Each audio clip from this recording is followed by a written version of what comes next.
Care Aquile, oggi vi trasmettiamo da Fiume, in Friuli Occidentale, da questo fantastico contesto che è il Parco del Mortol. Racconteremo la storia di Fiume e molto altro ancora assieme a Michele Ciol, assessore al bilancio, attività produttive e commercio. A tra poco.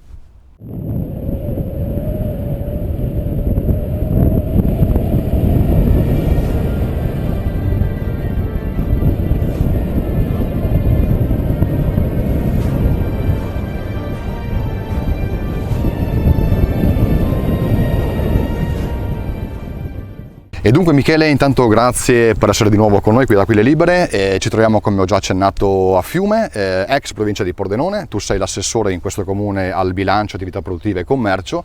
E ai nostri cari telespettatori volevo un attimo iniziare col raccontare Fiume, dove siamo, chi siamo e un po' quella che è la sua storia, insomma, fino ai giorni nostri. Beh, Fiume Veneto è un comune di 12.000 abitanti, come dicevi giustamente tu, nell'ex provincia di Pordenone. Siamo situati a sud-est rispetto all'ex capoluogo provinciale. 12.000 abitanti distribuiti appunto nell'omonimo capoluogo e nelle 4 frazioni: Bannia, Cimpello, Pescincana e Praturlone. Fiume Veneto è uno come tanti paesi e comuni nati nei secoli nella pianura friulana e nella zona delle risorgive, cresce attorno ai fiumi. Noi ne abbiamo 2 importanti, il fiume Fiume e il fiume Sile, fiumi che hanno appunto hanno consentito l'aggregazione di borgate, di paesi attorno ai magli, ai mulini, no? E ai corsi d'acqua in generale. Oggi tra l'altro ci troviamo, appunto come dicevi, al Parco del Mortol. È un parco di 10.000 metri quadri, una vecchia ansa del fiume Fiume, in centro al capoluogo. Parco che vogliamo, tra l'altro come amministrazione comunale, abbiamo iniziato a riconsiderare, rivalutare, anche attraverso l'organizzazione di feste più o meno complesse in una zona che non è per niente facile dal punto di vista organizzativo. Ecco, Fiume Veneto, appunto, come dicevamo, è nata come borgata attorno ai fiumi, si è sviluppata nel tempo con attività di tipo agricolo, per poi passare all'artigianale industriale. Oggi la penetrazione del settore dei servizi è ancora è addirittura preponderante, no? Basti pensare che su 12.000 abitanti, come dicevamo all'inizio, le partite IVA sono 900, quindi un numero veramente importante, ecco. Perfetto, grazie. E naturalmente Fiume, per la sua storia, ha raccolto anche, diciamo, ha annoverato tra le sue fila personaggi molto, molto importanti e famosi, chi di passaggio, chi anche proprio di nascita, no? Quali sono questi personaggi che, diciamo, Fiume ricorda con più accanimento? Beh, diciamo che ci farebbe piacere che fossero molto più famosi. Alcuni personaggi hanno dato veramente lustro al Friuli e nel mondo. Parliamo di Paolo Bagellardo nei secoli scorsi, piuttosto che del Des, piuttosto che Federico Barbaro, tra i più recenti. È stato il primo autore a tradurre la Bibbia in giapponese. Però ne vorrei citare uno in particolare, no? Che è Elia Liut. L'anno scorso cadeva il centenario della sua impresa, che abbiamo festeggiato quest'anno per ovvi motivi, insomma, di Covid.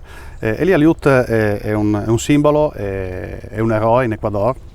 È stato protagonista di una impresa che ancora oggi si ricorda, no? È stato il primo a consegnare una lettera per via aerea trasvolando le Ande ecuadoregne.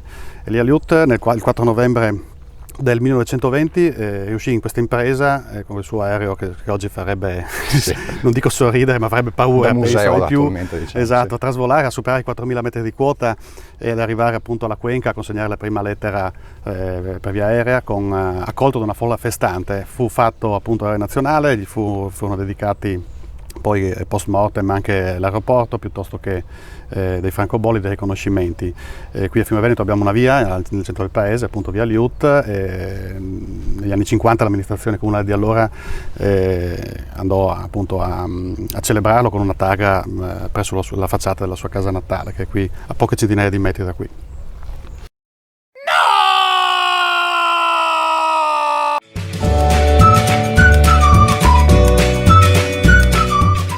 Una domanda lessicale, Michele. Ci siamo sempre chiesti il motivo per il quale ci sia, diciamo, il Veneto accostato al fiume. Il nome ufficiale del comune, diciamo, è Comune di Fiume Veneto. Dove nasce questa aggiunta a fiume che già esisteva per come è scritta? Beh, facciamo una premessa.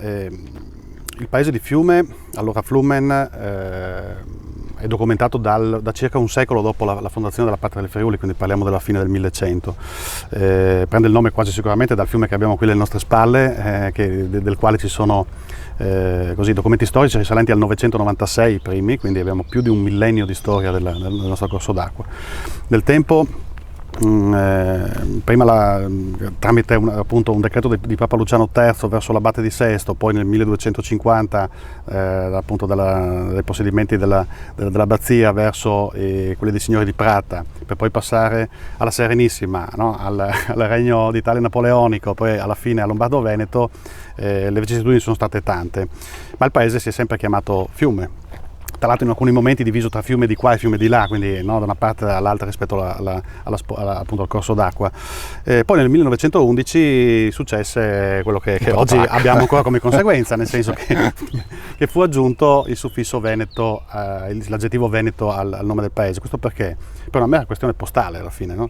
All'epoca l'Istria era sotto l'Italia, quindi Fiume, oggi Rieca, no? Fiume d'Istria, si chiamava comunque Fiume.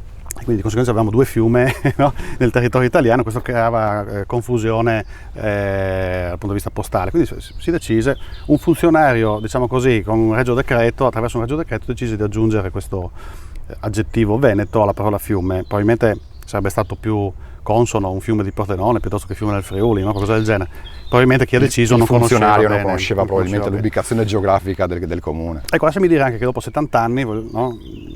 Ormai insomma 70 anni che di fiume in Italia ne è rimasto uno, no? Non ce ne sono più due, forse sarebbe il caso di aprire un dibattito sul ritorno al nome vero la denominazione vera del comune. Tra l'altro ci sono anche diverse persone insomma, che stanno così in questo momento lanciando delle iniziative e a quel punto vedremo insomma, se si concretizzeranno, sicuramente le dovremo valutare seriamente. Sicuramente ci sarà anche Aquila del Friuli tra queste insomma, persone o comunque associazioni o movimenti che promuoveranno il fatto appunto di togliere il Veneto da un nome che ormai appunto non ha più senso in questo caso qui.